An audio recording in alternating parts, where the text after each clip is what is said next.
تشریف لاتے ہیں ادارے خیال کے لیے گلگت سے تشریف لائے ہوئے ہمارے مہمان مفتی عتیق اللہ امجدی صاحب. لبیک یا رسول اللہ.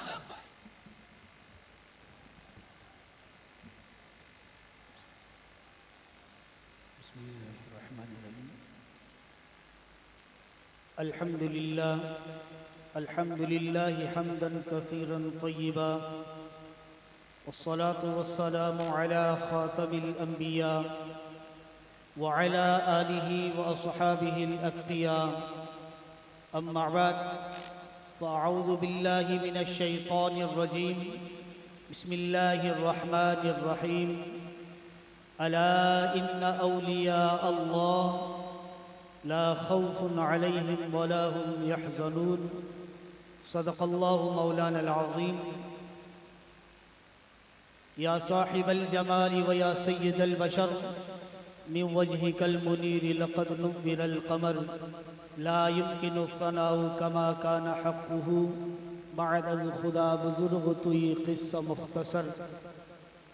حمد و صلاۃ کے بعد نہایت ہی قابل قدر قائد ملت اسلامیہ دامت برکاتہم العالیہ، جملہ قائدین کرام، علماء کرام، مشائخ اعظام، سادات کرام، عاشقان مصطفیٰ،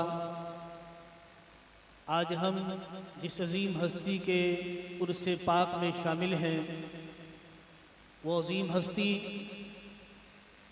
جن کی بات مسلمانوں کے دلوں کو سرور پہنچاتی، کفر کے ایوانوں میں زلزلے برپا کرتی. وہ بولتے تھے تو مسلمانوں کے دلوں کے اندر عشق مصطفیٰ صلی اللہ تعالی علیہ وسلم کی شمع روشن ہو جاتی، اور کفر کے ایوانوں میں، کفر کے سینوں میں، کفر کی محفلوں میں، کفر کی مجلسوں میں خنجریں چلتی تھی. اس عظیم ہستی کو امیر المجاہدین علامہ خادم حسین رضوی رحمۃ اللہ تعالی علیہ کہا جاتا ہے. علامہ خادم حسین رضوی رحمۃ اللہ تعالی علیہ بیک وقت ایک عظیم سیاستدان بھی تھے، بیک وقت ایک عظیم محدث بھی تھے، بیک وقت ایک عظیم مبلغ بھی تھے، اور بیک وقت ایک عظیم سپہ سالار بھی تھے. علامہ خادم حسین رضوی رحمۃ اللہ تعالی علیہ، آپ رحمۃ اللہ تعالی علیہ نے اپنی زندگی میں مختلف ادوار میں آپ نے مختلف سیاستدانوں سے ٹکراؤ کھایا، اور آپ رحمۃ اللہ تعالی علیہ نے مختلف اوقات میں مختلف بادشاہوں سے ٹکر لی. جنرل پرویز مشرف سے آپ رحمۃ اللہ تعالی علیہ ٹکرائے. آپ رحمۃ اللہ تعالی علیہ آصف زرداری پر اور نواز شریف اور عمران خان جیسے سرماؤں سے آپ نے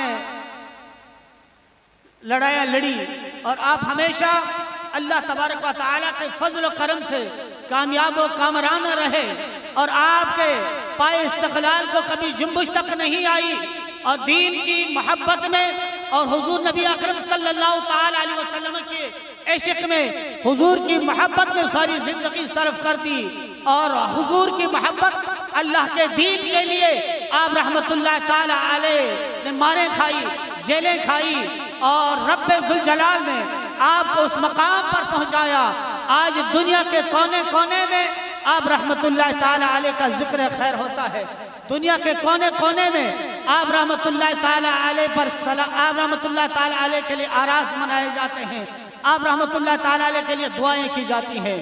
اللہ تبارک و تعالی نے آپ کو دنیا اور آخرت میں سرخرو فرمایا، دنیا میں بھی کامیاب رہے. ہمیں امید ہے آخرت میں بھی آپ رحمت اللہ تعالی علیہ کامیاب و کامران رہیں گے. اللہ تبارک و تعالی میری اور آپ کی حاضری کو اپنی بارگاہ میں قبول و منظور فرمائے.